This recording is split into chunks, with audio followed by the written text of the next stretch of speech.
കൊല്ലം നഗരത്തിലെ വിവിധ സ്ഥലങ്ങളിൽ നിന്ന് ബൈക്കുകൾ മോഷണം പോകുന്നത് പതിവായിരുന്നു.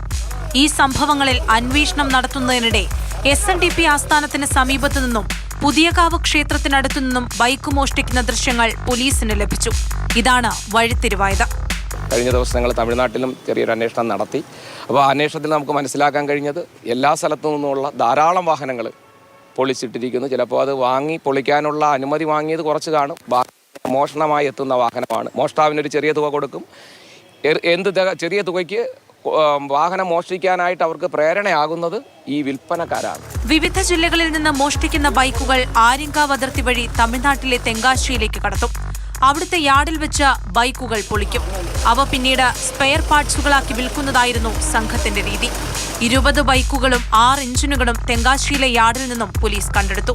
പലപ്പോഴും പഴയ വാഹനങ്ങൾ, 15 വർഷത്തിലേറെ വാഹനങ്ങളുടെ പ്രത്യേകത, അതിൽ ഏത് കീ ഇട്ടാലും വയ്ക്കും. നമ്മൾ വാഹനം നന്നാക്കുന്നതോടൊപ്പം അല്ലാതെ ഈ വാഹനത്തിൻ്റെ ഒന്നും ലോക്ക് മാറുന്ന യാതൊരു സംവിധാനവും ഇല്ല.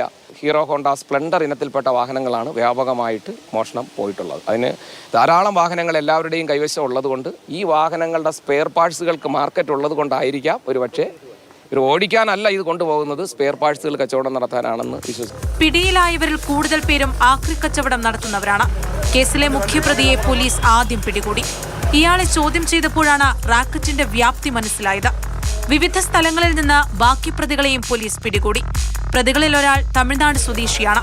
തെക്കൻ കേരളത്തിന്റെ വിവിധ ഭാഗങ്ങളിൽ നിന്ന് ഇവർ ബൈക്കുകൾ മോഷ്ടിച്ചിട്ടുണ്ട്.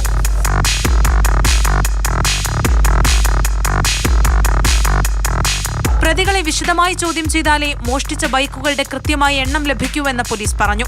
സംഘത്തിൽ കൂടുതൽ പേർ ഉൾപ്പെട്ടിട്ടുണ്ട്. ഇവരെ കണ്ടെത്താനുള്ള അന്വേഷണം പോലീസ് വ്യാപിപ്പിച്ചു. മാതൃഭൂമി ന്യൂസ്, കൊല്ലം.